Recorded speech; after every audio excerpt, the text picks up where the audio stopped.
ഇനി എങ്ങാനും അടുത്ത കംപ്ലൈന്റ് രണ്ടും കൂടി ഉണ്ടാക്കിയ നല്ല അടിയിട്ടും ചട്ടം കൊണ്ട്. ലച്ചു ദോശ ഇവിടുന്ന് തവി കാണിച്ചുകൊണ്ട് പറഞ്ഞു. എന്റെ അമ്മക്കുട്ടി പേടിക്കണ്ട, ഇനി ഞങ്ങൾ കംപ്ലൈന്റ് കാ പോലും ഉണ്ടാക്കില്ല.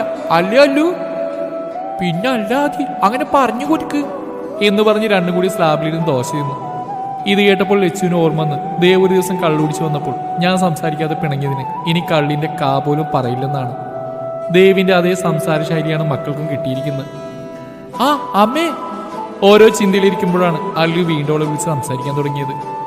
ചിന്നമ്മക്ക് വീണ്ടും ജോലി കൂടി. 14 ജിയിലാണ് ഇപ്പൊ ജോലി. അവിടെ ഭക്ഷണമൊക്കെ ഉണ്ടാക്കണം, ക്ലീനിങ് മാത്രമല്ല എന്നാ ചിന്നമ്മ പറഞ്ഞേ. വലിയ ആളെ പോലെ അതി പറഞ്ഞു നിർത്തി. ഇതൊക്കെ എവിടുന്ന് കേട്ടു എന്റെ ചേച്ചിമാര്? ലച്ചു താടി കൈ കൊടുത്തോണ്ട് ചോദിച്ചു. മാമി മാമനോട് പറഞ്ഞതാ, അപ്പ കേട്ടതാ. ലച്ചു അങ്ങനെ ചോദിച്ചതിന് രണ്ടുപേർക്കും നാണം വന്നു പോയി. ഒരു കൈ കൊണ്ട് വായി പൊത്തി ചിരിച്ചുകൊണ്ട് മറുപടി കൊടുത്തു. സൂരജിനെയും രശ്മിയും മാമനും മാമിയും എന്നാണ് അവർ വിളിക്കാറ്. എന്നാലും കുട്ടൂസിൽ പോയി കുറച്ചു നേരം TV ഉണ്ടോ എന്ന് പറഞ്ഞ് രണ്ടുപേരുടെയും മുഖം കഴുകിയ ഹാളിലേക്ക് വിട്ടു. ലച്ചു കുറച്ചു നേരം ഒന്നും TV കാണാൻ സമ്മതിക്കും. പഠിക്കുന്നതിനൊപ്പം എൻജോയ്മെന്റ് വേണമെന്നാണ് ലച്ചുവിന്റെ അഭിപ്രായം. മീറ്റിംഗ് കഴിഞ്ഞ് അമ്മ വരാൻ വൈകും. അതുകൊണ്ട് നേരെ ചെന്ന് മാമിയുടെ അടുത്ത് ചാവി വാങ്ങി ഫ്രഷ് ആവണം. ബ്രെഡും ജാം അവിടെ ഉണ്ട്, വിശക്കുന്നിന്റെ എടുത്ത് കഴിക്കണം. എന്നിട്ട് കളിക്കാൻ പോക്കോ. ഡോറ് നേരെ ലോക്ക് ചെയ്യണം കേട്ടോ, വികൃതി ഉണ്ടാക്കരുത്. ഈ അമ്മ ഇതന്നെയല്ലേ എന്നും പറയാറ്? അല്ലു തലക്ക് കൈ കൊടുത്തോണ്ട് പറഞ്ഞു. വി നോ അമ്മ, ഡോൺ വെരി. അതി ആ വി നോ അമ്മ എന്നൊക്കെ ഇവിടുന്ന് പറയും. എന്നിട്ടോ അവിടെ പോയി ചെയ്യുന്ന വേറെ. ശരി എന്നാ അമ്മ പോവാണേ, ബായ് അമ്മ എന്ന് പറഞ്ഞ് ലച്ചു നടന്നു. അവർ രണ്ടുപേരും LKG ആയതുകൊണ്ട് തന്നെ 2-ന് ക്ലാസ് കഴിഞ്ഞ് 2:30 ആകുമ്പോഴേക്കും വീട്ടിലെത്തും. ലച്ചുവിന് 4 വരെ ക്ലാസ് ഉണ്ട്. അത് കഴിഞ്ഞ് എത്താൻ 5 മണിയാവും. ഇന്നാണെങ്കിൽ മീറ്റിംഗ് കൊണ്ട് വൈകുമെന്ന് പറയാൻ വന്നതാണ് അവരുടെ ബ്ലോക്കിലേക്ക്. ഒറ്റക്കായതുകൊണ്ട് മക്കൾക്കെല്ലാം തനിയെ ചെയ്യാൻ പഠിപ്പിച്ചിട്ടുണ്ട് മുമ്പേ അവൾ. രശ്മിയും സൂരജ് ഉള്ളതാണ് ഏക ആശ്വാസം ലച്ചുവിന്റെ. ഞാൻ ബോളെറിയാൻ പോവാ, റെഡിയല്ലേ അതി? അല്ലു വലിയ പ്ലെയറൊക്കെ ചെയ്യുന്ന പോലെ ബോൾ ഷോർട്സിൽ തുടച്ചു ചോദിച്ചു. യെസ് അതി വിളിച്ചു പോയി. അല്ലു ബോൾ എറിഞ്ഞതും അതി ബാറ്റിംഗ് ചെയ്ത് മാത്രമേ ഓർമ്മയുള്ളൂ. ചില്ല എന്ന ശബ്ദത്തോടെ പാർക്കിംഗ് ഏരിയയുടെ പുറത്തായി വെച്ച ബുള്ളറ്റിന്റെ സൈഡ് മിറർ പൊട്ടി. ഇത് കണ്ടതും പിള്ളേരൊക്കെ പല വഴിക്ക് ഓടി. എന്നാൽ അല്ലു അതി നേരെ ബുള്ളറ്റിന്റെ അടുത്തേക്ക് വന്ന് വേറെ വല്ലതും സംഭവിച്ചോ നോക്കി. അന്നേരമാണ് ദേവ് ലിഫ്റ്റ് ഇറങ്ങി വന്ന് ഫോൺ മറന്നുകൊണ്ട് വീണ്ടും എടുക്കാൻ പോയതാണ് അവൻ. ബുള്ളറ്റ് അവിടെ വെച്ച് അവൻ കാണുന്ന സൈഡ് മിറർ പൊട്ടിയിട്ടുണ്ട്. അതിൻ്റെ അടുത്തായി 2 കുഞ്ഞു പെൺകുട്ടികൾ നിൽപ്പുണ്ട്. ഏകദേശം 4-5 വയസ്സ് തോന്നിക്കുന്ന കുട്ടികൾ. കൈയില്ലാത്ത ബനിയനും ഒരു കുഞ്ഞു ഷോർട്സുമാണ് വേഷം. ക്രോക്സിന്റെ സിമ്പിൾ ചപ്പലാണ്. മുടി പോണിറ്റയിലായി കെട്ടിവെച്ചിട്ടുണ്ട്. കുറച്ച് കുറുനരികൾ നെറ്റിലായി വീണിട്ടുണ്ട്. കാതിലായി മൊട്ട് പോലെയുള്ള സ്റ്റെഡും. കണ്ടാൽ തന്നെ അറിയും ഇരട്ട കുട്ടികളാണെന്ന്. അത്രയ്ക്ക് സാമ്യമുണ്ട്. കണ്ടാൽ തന്നെ വാത്സല്യം തോന്നിപ്പോവും. കാണാൻ തന്നെ നല്ല രസമുണ്ട് രണ്ടുപേരെയും. മിറർ പൊട്ടിയതിന്റെ പേടി മുഖത്ത് കാണാനുണ്ട്. ഒരാളുടെ കയ്യിലാണ് ബാറ്റ് ഉള്ളത്. അവൻ വന്നത് അവരറിഞ്ഞതേയില്ല. ദൈവമേ എന്ത് ചെയ്യുക അതിപ്പോ നമ്മള്? അമ്മയും കാര്യം അറിഞ്ഞാൽ തീർന്നിട്ടോ. ഇന്നലെ പറഞ്ഞതാ ഈ മാസത്തെ കംപ്ലൈന്റ് കഴിഞ്ഞു എന്ന്. ഇനി അടുത്ത മാസം വല്ലതും കാണിച്ചോന്ന്. നല്ല രസമുള്ള ബുള്ളറ്റ് ആയിരുന്നു, നമ്മൾ കാരണം ആകെ പോയി. ഇതൊക്കെ അമ്മ അറിഞ്ഞ അയ്യോ. രണ്ടുപേരുടെയും ചർച്ച ചെയ്തിട്ട് അവന് ശരിയാണ് വന്നു. ആരായിരിക്കും അങ്ങനെ ഒരു അമ്മ? മാസത്തിലൊരു കംപ്ലൈന്റ് മാത്രം ആക്സെപ്റ്റ് ചെയ്യുന്ന. കൈകെട്ടി അവർ വീക്ഷിക്കുമ്പോഴാണ് വാച്ച്മാൻ വന്ന് അഭിസാറേന്ന് വിളിച്ചത്. അപ്പോഴാണ് സൈഡിലായി നിൽക്കുന്ന അവനെ കുട്ടികൾ കണ്ടത്. പോലീസ് യൂണിഫോം കൂടി കണ്ടതും രണ്ടിനും വെള്ളിടി വെട്ടി. അഭിസാറെ, പിള്ളേരെ അറിയാതെ ചെയ്താ പ്രശ്നം ഉണ്ടാക്കില്ലേ? ഞാനിവിടെ അമ്മയുടെ കയ്യിൽ നിന്ന് കോമ്പൻസേഷൻ വാങ്ങിക്കൊണ്ട് തന്നേക്കാം. വഴക്ക് പറയില്ലേ ഇവര്? എനിക്കറിയാവുന്ന പിള്ളേരാ. വാച്ച്മാൻ സുഖിച്ചേട്ടൻ രണ്ടുപേരെയും ചേർത്തെത്തിക്കൊണ്ട് പറഞ്ഞു. അയാൾ ജോലി ചെയ്യുന്ന അന്ന് മുതൽ കാണുന്നതാണ് ലച്ചുവിനെയും പിള്ളേരെയും. അയാൾക്കതിന്റെ വാത്സല്യമുണ്ട് അവരോട്. ചേട്ടൻ പൊക്കോ, ഞാൻ ഇവിടെ ചോദ്യം ചെയ്ത് വിട്ടേക്കാം. ഗൗരവത്തോടെ അവർ കാണാതെ അയാളോട് കണ്ണി ചിമ്മിക്കൊണ്ട് അവൻ പറഞ്ഞു. ഇത് മനസ്സിലായ സുഖിച്ചേട്ടൻ ചിരിച്ചുകൊണ്ട് തിരിച്ചുപോയി. അവൻ രണ്ടുപേരുടെ മുമ്പിൽ മുട്ടുകുത്തിയിരുന്നു. രണ്ടുപേരും മുഖത്ത് നോക്കുന്നേയില്ല, താഴെ നോക്കിയാണ് നിൽപ്പ്. അവൻ രണ്ടുപേരെ അടുത്തേക്ക് ചേർത്ത് നിർത്തി. മുഖത്ത് നോക്കാതെ താഴെ നോക്കുന്നവർ കള്ളത്തരം ചെയ്യുന്നെന്നാ ഞാൻ കരുതാറുള്ളത്. അവൻ അത് പറഞ്ഞു ഓൺ ദി സ്പോട്ട് തലകുന്തിച്ചു. ഇത് കണ്ട് അവന് ചിരി വന്നു. ചിരിച്ച് അവന് മുഖം കണ്ടതും രണ്ടുപേർക്കും സമാധാനമായി. എന്തിനാ എന്റെ മിറർ പൊട്ടിച്ച്? സോറി ഗൂഫി, ഇനി ചെയ്യത്തില്ല ഗൂഫി. അല്ലു അതി ഒന്നിച്ച് പറഞ്ഞു. എന്നാൽ അവരുടെ വിളികേട്ട് ഞെട്ടിയത് അഭിയാണ്. ഇതെന്ത് നിക്നെയിം? അഭിനവ് എന്ന് തന്നെയാണ് എല്ലാവരും വിളിക്കാറ്, അല്ലെങ്കിൽ ദേവെന്ന്. പക്ഷെ ലച്ചു മാത്രമാണ് ദേവിൽ നിന്ന് ദേവ എന്നാക്കി വിളിക്കാറ്. അമ്മക്കും അച്ഛനൊക്കെ താൻ കുഞ്ഞനെന്നാ. എന്താ രണ്ടുപേരും വിളിച്ച്? ഗൂഫിയോ? അതെന്താ? അയ്യേ, അതറിയത്തില്ലേ ഗൂഫിക്ക്? ഇല്ലെന്ന് അവൻ തലയാട്ടി. ഗൂഫിയുടെയും കുട്ടികളുടെയും ഒരു കാർട്ടൂൺ ഉണ്ട്. അവൻ പോലീസാണേ. അവൻ എല്ലാവരെയും സേവ് ചെയ്യും. പാവ. അതുകൊണ്ട് അങ്കിളിനെ ഗൂഫി എന്ന് വിളിച്ചത്. എന്തി ഇഷ്ടായില്ലേ? രണ്ടുപേരും ഇഷ്ടായില്ലെന്ന് സംശയത്തിൽ ചോദിച്ചു. അവൻ ഇഷ്ടായെന്ന് പറഞ്ഞപ്പോഴാണ് അവർക്ക് സന്തോഷമായത്. അല്ല ബാക്കിയെല്ലാവരും ചില്ലി പൊട്ടി ഓടിക്കാണല്ലോ, നിങ്ങളെന്താ ഇവിടെ വന്നെന്ന്? അമ്മ പറഞ്ഞിട്ടുണ്ട് തെറ്റ് ചെയ്ത് ആക്സെപ്റ്റ് ചെയ്യാൻ പഠിക്കണമെന്ന്. ഇത്ര നല്ല മര്യാദയോട് കൂടി വളർത്തുന്ന അമ്മയോട് അവന് ബഹുമാനം തോന്നിപ്പോയി. അമ്മയോട് പറയല്ലേ ഗൂഫി, അമ്മ അറിഞ്ഞാ വഴക്ക് പറയും.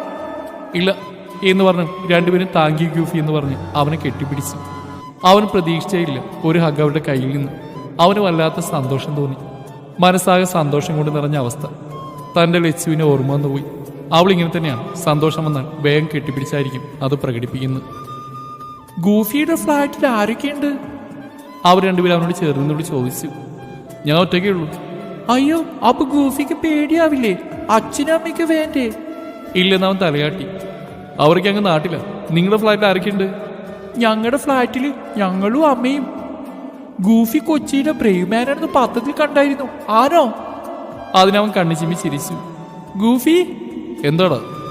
ഞങ്ങൾ ഈ ബുള്ളറ്റിലൊന്ന് കയറ്റാമോ? ഇതുവരെ ഞങ്ങൾ ബുള്ളറ്റിൽ കയറിയിട്ടില്ല. പ്ലീസ്, ഒറ്റ പ്രാവശ്യം മതി. കയറാനുള്ള കൊതിയുണ്ടാ. എല്ലാവരുടെ പപ്പിയവരെ ബൈക്കിലൊക്കെ കൊണ്ടുവിടാറ്. ഒരേ ഒരു റൗണ്ട് പ്ലീസ്. അവർ രണ്ടുപേരും അങ്ങനെ കൊഞ്ചി പറയുമ്പോൾ അവന് വിഷമം തോന്നിപ്പോയി. അങ്ങനെ ആരും കൊണ്ടുപോകാനില്ലാത്തതുകൊണ്ടല്ലേ ഇവരിന്ന് തന്നോട് യാചിക്കുന്നത്. അച്ഛൻ എവിടെയെന്ന് ചോദിക്കണമെന്നുണ്ടായിരുന്നു അവന്. പക്ഷെ അവർക്ക് വിഷമാവണ്ടെന്ന് കരുതി ഒന്നും ചോദിച്ചില്ല. അതിനെന്താ, ഗൂഫി കൊണ്ടുപോകാലോ എൻ്റെ ചുന്ദരിമണികളെ. ഐസ്ക്രീം കൂടി വാങ്ങിത്തരാം പോരെ എന്നവൻ പറഞ്ഞ് രണ്ടുപേരും വീണ്ടും കെട്ടിപ്പിടിച്ച് ഉമ്മ കൊടുത്തു. അല്ലുവിനും അതിക്ക് ലോകം കീഴടക്കിയ സന്തോഷമായിരുന്നു. പോകുമ്പോൾ ഗൂഫിയുടെ കൂടെ മുമ്പിൽ താനാണെന്ന് അല്ലുവും, തിരിച്ചു വരുമ്പോൾ മുമ്പിൽ അധിയാണെന്നുള്ള കരാറോടുകൂടി യാത്ര ആരംഭിച്ചു. അവരുടെ ഈ കോൺട്രാക്ട് കണ്ട് ദേവിന് ചിരി വന്നുപോയി. വാച്ച്മാനോട് താൻ കുട്ടികളെ കൊണ്ടുപോകണമെന്നും ഇപ്പോൾ തന്നെ തിരിച്ചു വരുമെന്നും ദേവ് പറഞ്ഞു. അവന് വിശ്വാസമായതിനാൽ അയാൾ സമ്മതിച്ചു. അങ്ങനെ ഐസ്ക്രീം കഴിക്കുമ്പോഴാണ് അല്ലു പെട്ടെന്ന് ദേവിനോട് സമയം ചോദിച്ചു. അയ്യോ ഗൂഫി, അമ്മ ഇപ്പൊ തിരിച്ചെത്തും. ഞങ്ങളെങ്ങാനും കണ്ടില്ലെങ്കിൽ അമ്മക്ക് ടെൻഷനാവും. അത് മാത്രമല്ല, മാമന്റെ കൂടെ അല്ലെങ്കിൽ മാമിയുടെ കൂടെ അത് പുറത്തു പോയാൽ അമ്മ വഴക്കു പറയും. അതിനെന്താ ഗൂഫില്ലേ, അതൊക്കെ സെറ്റാക്കാന്നേ എന്ന് പറഞ്ഞുകൊണ്ട് അവൻ ലിച്ചെത്തുന്നതിന് മുമ്പായി ആ ഒരു ഫ്ലാറ്റിന് മുമ്പിൽ എത്തിച്ചു. രണ്ടുപേരും അവനവരെ ഉമ്മയും കൈവീശി കാണിച്ചു കൊടുത്തോണ്ട് അകത്തേക്ക് ഓടി. ഓടുന്നിടയിൽ love you Goofy, thank you Goofy എന്നൊക്കെ രണ്ടുപേരും വിളിച്ചു പറയുന്നുണ്ട്. ഇതൊക്കെ കേട്ട് ദേവന്റെ മുഖത്ത് നിറഞ്ഞ പുഞ്ചിരി വിരിഞ്ഞു. അവർ രണ്ടുപേരും അകത്ത് കയറി മുകളിലെ ബാർക്കണിൽ നിന്ന് കൈവീശി കാണിച്ചെന്ന് ഉറപ്പായപ്പോഴാണ് അവൻ സ്റ്റേഷനിലേക്ക് വിട്ടത്. പോകുമ്പോൾ തന്നെ പറഞ്ഞായിരുന്നു മുറിയിലെത്തിയെന്ന് ഗൂഫിക്ക് സൈൻ തരണമെന്ന്. സത്യമാണോ? നിങ്ങളാണോ ബൈക്കിന്റെ മിറർ പൊട്ടിച്ച്? രണ്ടിനെയും മുമ്പിലെത്തി ചോദ്യം ചെയ്യാണ് ലച്ചു. മീറ്റിംഗ് കഴിഞ്ഞു വരുമ്പോൾ തന്നെ സമയം സന്ധ്യയായിരുന്നു. അന്നേരമാണ് താഴത്തെ വീട് ശോഭ പറഞ്ഞത്. അതീമല്ലു ഏതോ ബുള്ളറ്റിനെ മിറർ പൊട്ടിച്ചെന്ന്. ഞങ്ങൾ വേണമെന്ന് വെച്ച് ചെയ്തതല്ല അമ്മ. എല്ലാവരും ഉണ്ടായിരുന്നു കളിക്കാൻ. മിറർ പൊട്ടിയെന്നുകൊണ്ട് എല്ലാവരും ഓടി. ലച്ചുവിന് തോന്നി അത് അവരുടെ മാത്രം തെറ്റില്ലെന്ന്. പിന്നെ ഗൂഫി പറഞ്ഞല്ലോ, ഗൂഫി പാർക്കിങ്ങിൽ ബുള്ളറ്റ് വെക്കാത്തോണ്ടല്ല അങ്ങനെ സംഭവിച്ചെന്ന്. ഈക്വൽ തെറ്റുണ്ടെന്നാ ഗൂഫി പറഞ്ഞത്. എന്നാൽ ഇതൊക്കെ കേട്ട് ഗൂഫി ആരാണെന്നാണ് ലച്ചു ആലോചിക്കുന്നത്. അതാരാ ഗൂഫി? ഗൂഫി പോലീസാമ്മേ. ഇന്നാളെ ഞാൻ പത്രത്തിൽ കണ്ടായിരുന്നു. മിസ് പറഞ്ഞായിരുന്നു ഗൂഫി ബ്രേവാണെന്ന്. പാവാമ്മേ. എന്ത് സീറ്റാണെന്നറിയോ ഗൂഫി. പോലീസാണെങ്കിൽ നല്ല ഫ്രണ്ട്ലിയാ ഗൂഫി. ഗൂഫിക്ക് അത് കേട്ട് ലച്ചുവിന് ആകെ ദേഷ്യം വന്നു. നിങ്ങളോട് ഞാൻ പറഞ്ഞിട്ടില്ലേ അറിയാത്തവരോട് സംസാരിക്കരുതെന്ന്? അതും പോരാത്തതിന്റെ സ്പെഷ്യൽ നിക്നെയിം കൂടി. അവൾ ഉണ്ടക്കണ്ണു വലുതാക്കി പറഞ്ഞു. അതിനറിയാത്ത ആളല്ലല്ലോ, ഇന്നല്ലേ മിറർ പൊട്ടിച്ച് പരിചയമായത്. അല്ലു നിഷ്പ്രയാസം തോളെത്തുകൊണ്ട് പറഞ്ഞു. എന്റെ ദൈവമേ എന്ന് പറഞ്ഞ് ലച്ചു തറക്ക് കൈ കൊടുത്തു. ശരി, നിങ്ങളല്ല എന്തായാലും കുറ്റക്കാർ, അതുകൊണ്ട് നാളെ രാവിലെ തന്നെ പോയി അതിന്റെ കോമ്പൻസേഷൻ കൊടുത്തേക്കാം. ലച്ചു അതും പറഞ്ഞിട്ട് അടുക്കളയിലേക്ക് പോയി. അതെ, ഫ്ലാറ്റ് ഏത് നിങ്ങളുടെ ഗൂഫിയുടെ? അവൾ അടുക്കള വാതിക്കൽ നിന്ന് വിളിച്ചു ചോദിച്ചു. 14G. രണ്ടുപേരും ഒന്നിച്ച് വിളിച്ചു പറഞ്ഞു. ഇത് കണ്ട ലച്ചു രണ്ടിനെയും കണ്ണുരുട്ടിക്കൊണ്ട് നോക്കി. സാധാരണ സൂര്യചേട്ടനും രശ്മി ചേച്ചിയോട് മാത്രമാണ് കുറുമ്പ് കാണിക്കുന്ന സംസാരമൊക്കെ. പക്ഷെ ഇത് ആദ്യമായിട്ടാണ് അവർക്ക് ഫേവറേറ്റ് ആയ കാർട്ടൂൺ നിക്നെയിം പോലും ഒരാൾക്ക് ഇടുന്നത്. കാരണം ആ പേര് അച്ഛൻ വരുമ്പോൾ ഇടാമെന്ന് പറഞ്ഞു വെച്ചിരുന്നതാണ്. എന്തായാലും രണ്ടുപേർക്കാളെ ഇഷ്ടപ്പെട്ടെന്ന് അവൾക്ക് മനസ്സിലായി. അത് ഓർത്തുകൊണ്ട് അവൾ വിശ്വസിച്ചു. കിടക്കാനായി പോയപ്പോൾ അല്ലു അധികം വലിയ ചർച്ചയിലാണ്. ഇത് കണ്ട് അനു രണ്ടുപേരുടെയും നടുക്കായി കിടന്നുകൊണ്ട് ചോദിച്ചു. ഇനി നാളെ ഇത് പുള്ളിന്റെ കാറ്റയച്ചു വിടുന്ന ചർച്ചയിലാണോ? അമ്മേ. രണ്ടുപേരും പിണങ്ങിക്കൊണ്ട് ഒന്നിച്ച് വിളിച്ചു. ഇത് കേട്ട് ലച്ചുവിന് ചിരി വന്നു പോയി. അമ്മ വെറുതെ പറഞ്ഞല്ലേ, അമ്മക്കറിയില്ലേ അമ്മയുടെ കുറുമ്പികൾ അങ്ങനെയൊന്നും ചെയ്യില്ലെന്ന്. പിന്നെ എന്തായാലും ചർച്ച. അവൾ രണ്ടുപേരെയും ചേർത്തിരുത്തുകൊണ്ട് പറഞ്ഞു. ഇന്നലെ മാധുവിന്റെ അച്ഛൻ ഗൾഫിൽ നിന്ന് വന്നു. എന്തോരം ചോക്ലേറ്റ്സ് ടോയ്സ് കൊണ്ടുവന്നവൻ. അല്ലു കണ്ണുപെടുത്തിക്കൊണ്ട് പറഞ്ഞു. നമ്മുടെ അച്ഛൻ എപ്പോഴാ അമ്മയെ വരുന്നേ? ആദ്യം അവൾ നോക്കിക്കൊണ്ട് ചോദിച്ചു. അമ്മ പറഞ്ഞിട്ടില്ലേ അച്ഛൻ്റെ മിഷൻ പൂർത്തിയാകുമ്പോൾ അച്ഛൻ വരുമെന്ന്. ഇന്നും താൻ മറുപടി ഇല്ലാതിരിക്കുന്ന ഈ ചോദ്യത്തിനാണ്. അതുവരെ ഈ കള്ളം കൊണ്ടാണ് താൻ ഇന്നും പിടിച്ചു നിൽക്കാറ്. തനിക്കറിയാം അവരൊരു ദിവസം തീർച്ചയായും സത്യം മനസ്സിലാക്കുമെന്ന്. പക്ഷെ അതെന്തോ ഇപ്പോഴേ പറഞ്ഞവരുടെ മനസ്സ് വിഷമിപ്പിക്കാൻ വയ്യ. വീണ്ടും ചോദിക്കാൻ തയ്യാറായല്ലോ. ലച്ചുവിനെ നിറഞ്ഞു കണ്ടതും മിണ്ടാതെ കിടന്നു. എന്താ മോളെ? വാതിൽ തുറന്നുകൊണ്ട് ചിന്നമ്മ ചോദിച്ചു. സാറില്ലേ ചിന്നമ്മേ? രാവിലെ തന്നെ ദേവിന്റെ ഫ്ലാറ്റിലേക്ക് കോമ്പൻസേഷൻ കൊടുക്കാൻ പോയതാണ് ലച്ചു. ചിന്നമ്മയാണ് വാതിൽ തുറന്ന്. അയ്യോ, സാർ ഇറങ്ങിയിട്ട് 5 മിനിറ്റ് ആയതേ ഉള്ളൂ. എന്തെങ്കിലും അത്യാവശ്യം ഉണ്ടായിരുന്ന മോളെ? ഒന്നും പറയണ്ട, പിള്ളേർ രണ്ടും കൂടി കളിച്ചപ്പോൾ അദ്ദേഹത്തിന് ബൈക്കിന്റെ മിറർ പൊട്ടി. അതിന്റെ കാശ് കൊടുക്കാനാ. സാർ വരുമ്പോൾ കൊടുത്തേക്ക് എന്ന് പറഞ്ഞുകൊണ്ട് അവൾ ചിന്നമ്മയെ കാശ് ഏൽപ്പിച്ചുകൊണ്ട് മടങ്ങി. കൊടുത്ത അമ്മേ? രണ്ടുപേരും കൂടി താഴെ ലിച്ചുവിനെ വെയിറ്റ് ചെയ്യാണ്. എവിടെ? നിങ്ങളുടെ ഗൂഫി എപ്പോഴോ പോയെന്ന്. ചിന്നമ്മ ഏൽപ്പിച്ച് പോന്നു. ആണോ? എന്നാ അമ്മ പൊക്കോ, ഞങ്ങൾ സ്കൂൾ ബസ് വരുമ്പോൾ കയറിക്കോളാം. അമ്മ രാത്രിയിലെ ഭക്ഷണമൊക്കെ ടേബിൾ എടുത്ത് വെച്ചുകൊണ്ട് ചോദിച്ചു. ആ ശരി. അവർ പോവാനായി വാതിൽ തുറക്കുമ്പോഴാണ് കാശ് ഏൽപ്പിക്കുന്നത് അവർക്ക് ഓർമ്മ വന്നു. ആ സാറ്, സാറിന്റെ ബൈക്കിന്റെ ചില്ല് പൊട്ടിയതിന് ആ കൊച്ചിങ്ങളുടെ അമ്മ രാവിലെ കാശ് കൊണ്ട് തന്നായിരുന്നു. സാറിനെ കാണാനാ വന്നു. പക്ഷെ സാറില്ലാത്തതുകൊണ്ട് എന്നെ ഏൽപ്പിച്ച് മടങ്ങി. അതും പറഞ്ഞുകൊണ്ട് അവർ കാശ് ടേബിൾ വെച്ച് മടങ്ങി. എന്നാൽ ദൈവം ഒരിക്കലും അങ്ങനെ ഒരു കാശ് വാങ്ങിക്കണമെന്ന് വിചാരിച്ചിരുന്നില്ല. ഇന്നൽപ്പം തിരക്കായതുകൊണ്ട് തന്നെ കുട്ടികളെ കാണാനും പറ്റിയില്ല. എന്നാലും ആ ലിഫ്റ്റിലോ ഗ്രൗണ്ടിലോ അവരുണ്ടോ എന്ന് നോക്കിയതുമാണ്. രാത്രി ഒറ്റയ്ക്ക് ഭർത്താവില്ലാതെ താമസിക്കുന്ന വീട്ടിലേക്ക് ചെല്ലുന്ന മോശമാണെന്ന് ഓർത്ത് കാശ് രാവിലെ തന്നെ അവർക്ക് മടക്കി കൊടുക്കണമെന്ന് ഓർത്തു. ശനിയായതുകൊണ്ട് തന്നെ പിള്ളേർ രണ്ടും വീട്ടിലുണ്ട്. ലച്ചുവിന് PSC എക്സാം ഡ്യൂട്ടി ഉള്ളതുകൊണ്ട് തന്നെ അവൾ രാവിലെ തന്നെ സ്കൂളിൽ പോയായിരുന്നു.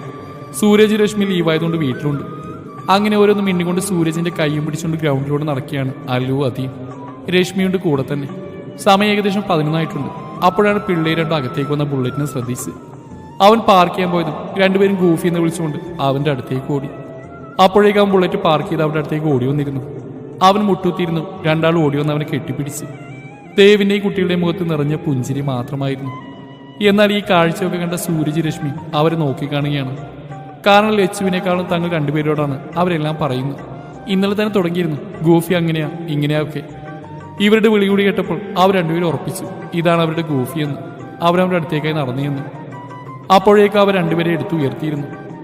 രണ്ടുപേരും രണ്ട് തോളിലൂടെ കൈയിട്ടാണ് സംസാരം. ഓരോന്ന് അവനോട് അവർ കൊഞ്ചി ചോദിച്ചു. അല്ല, എവിടെ നിങ്ങളുടെ അമ്മ? ഞാൻ ഈ കാശ് ഏൽപ്പിക്കാൻ വരാൻ തയ്യാറായതാ, സമയം കിട്ടിയില്ല. അമ്മയില്ലല്ലോ, അമ്മ സ്കൂളിൽ പോയി. ഗോഫിക്ക് ജോലിയില്ലേ? ഉണ്ടടവാ, ഇപ്പൊ തന്നെ തിരിച്ചു പോകും. അപ്പോഴേക്കും അവർ രണ്ടുപേർക്ക് ചോക്ലേറ്റ് കൊടുത്തു. ഇത് കണ്ടത് രണ്ടുപേരും കെട്ടിപ്പിടിച്ച് അവന് ഉമ്മ കൊടുത്തു. അപ്പോഴേക്കും സൂരജ് രശ്മി അവിടേക്ക് എത്തിയിരുന്നു. ഇതാണോ മാമിയും മാമനും? അവൻ അല്ലുവിനോട് അതിയോടായി ചോദിച്ചു. അതേന്ന് അവർ തലയാട്ടി. അങ്ങനെ അവർ ഓരോന്ന് പറഞ്ഞ് പരിചയപ്പെട്ടു. മിഠായി തിന്നതിന്റെ ഇടയിൽ അവൻ പേര് പറഞ്ഞവർ ശ്രദ്ധിച്ചില്ല. അവർക്ക് അച്ഛനെ കണ്ടില്ലെങ്കിലും പേര് അമ്മ പറഞ്ഞുകൊടുത്ത് അറിയാം. കാരണം ലച്ചു ഇവിടെ നിന്ന് അവന്റെ പേര് മാറ്റിയിട്ടില്ല. എല്ലാവരുടെ ഒഫീഷ്യൽ പേരായി അലീന ദേവെന്നും അദീന ദേവെന്നുമാണ്. അതുകൊണ്ട് സൂരജിന്റെ രശ്മിക്ക് ഒന്നും അറിയില്ല. ലച്ചുവിന് വിഷമാവേണ്ടെന്ന് കരുതി അവർ കൂടുതലൊന്നും ചോദിച്ചില്ലായിരുന്നു. അങ്ങനെ ആ കാശി തിരിച്ച് ലച്ചുവിനെ ഏൽപ്പിക്കണമെന്ന് പറഞ്ഞ് അവരെ ഏൽപ്പിച്ചു ദേവ്. തെറ്റ് തന്റെ ഭാഗത്തായതുകൊണ്ട് കാശി വേണ്ടെന്ന് പറഞ്ഞ് അവൻ കുട്ടിയോട് പിന്നെ വരാമെന്ന് പറഞ്ഞ് രണ്ടുപേർക്ക് ഓരോ ഉമ്മയും കൊടുത്ത് ഫയലെടുത്ത് അവൻ തിരിച്ചു മടങ്ങി. എന്നാൽ ദേവ് യാത്രയിലൂടെ ഓർത്ത് ഇന്ന് മിഠായി വാങ്ങിയ കാര്യമാണ്. അരുണിന്റെ കൂടെ ഒരു കേസ് ആവശ്യത്തിന് പോയി വരുമ്പോഴാണ് ചായ കുടിക്കാൻ അവൻ വണ്ടി നിർത്തിയത്. അപ്പോൾ അവിടെ കണ്ട മിഠായി അവന്റെ മകന് ഇഷ്ടമാണെന്ന് പറഞ്ഞ് വാങ്ങിച്ചു. അപ്പോൾ തനിക്ക് ഓർമ്മ വന്ന് ഈ കുറുമ്പികളെയാണ്. അതുകൊണ്ടാണ് അവർക്കും കൂടി വാങ്ങിയത്. എന്തോ ആ കുഞ്ഞുങ്ങൾ സന്തോഷിക്കുമ്പോൾ തന്റെ മനസ്സ് നിറയുന്ന പോലെയാണ് തനിക്ക് തോന്നുന്നത്. അവൻ ഓർത്തു. ഫാഹുവിന്റെ ചുന്ദരിമണികൾ ഭക്ഷണം കഴിച്ചോ?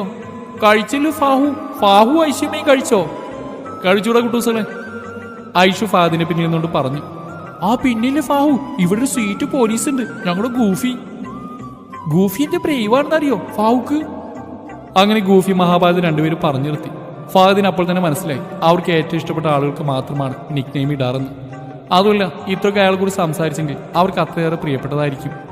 വീഡിയോ കോളിലൂടെ സംസാരിക്കുകയാണ് അല്ലു അദീം ഫാദിനോട് ഐശുവിനോട്. ലച്ചു അടുത്തന്നെ നിൽപ്പുണ്ട്. കാർട്ടൂൺ തുടങ്ങാനായെന്ന് പറഞ്ഞ് രണ്ടുപേരും ബൈ പറഞ്ഞുണ്ട്. ലക്ഷ്മി ഫോൺ കൈമാറിക്കൊണ്ട് ഓടി. നീ കണ്ടായിരുന്നോ ഈ പിള്ളേരുടെ ഗൂഫിയെ? ഫാദ് ചോദിച്ചു. ഹോ, ഈ ഗൂഫി മഹാഭാരതം കേൾക്കുമ്പോൾ തന്നെ എനിക്ക് ദേഷ്യം വരിക. രാവിലെ മുതൽ കിടക്കുന്നവർ രണ്ടിന് ഇതന്നെയാണ് പറയാനുള്ളത്. അയാളോട് സംസാരിക്കണമെന്ന് പറഞ്ഞാൽ രണ്ടും ചെവി എടുക്കില്ല. എന്തിനാടി, അയാൾ പോലീസ് ആയതുകൊണ്ടാണോ? ഐശുവിന്റെ ചോദ്യത്തിന് ലച്ചു ഒന്നും മിണ്ടിയില്ല. അതുകൊണ്ടല്ല ഐശു, പോലീസ് ആയതുകൊണ്ട് ദേവിനോട് വല്ല കണക്ഷൻ ഉണ്ടെങ്കിൽ ദേവ് അറിയില്ല മക്കളുടെ കാര്യം. അവൻ എന്നിൽ നിന്ന് അകറ്റിയാലോ അവരെ. ദേ തുടങ്ങി അവൾ.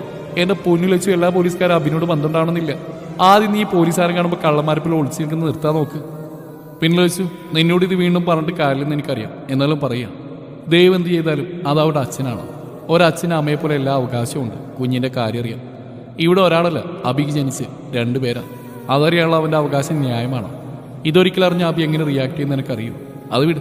വലുതാകുമ്പോൾ മക്കളെന്തിനാ അച്ഛനിൽ നിന്ന് അവരെ അകറ്റിയെന്ന് ചോദിച്ചാൽ നിനക്ക് മറുപടി ഉണ്ടോ? ഇതൊക്കെ കേട്ട് എന്നത്തെയും പോലെ ലച്ചു കണ്ണു നിറച്ചു.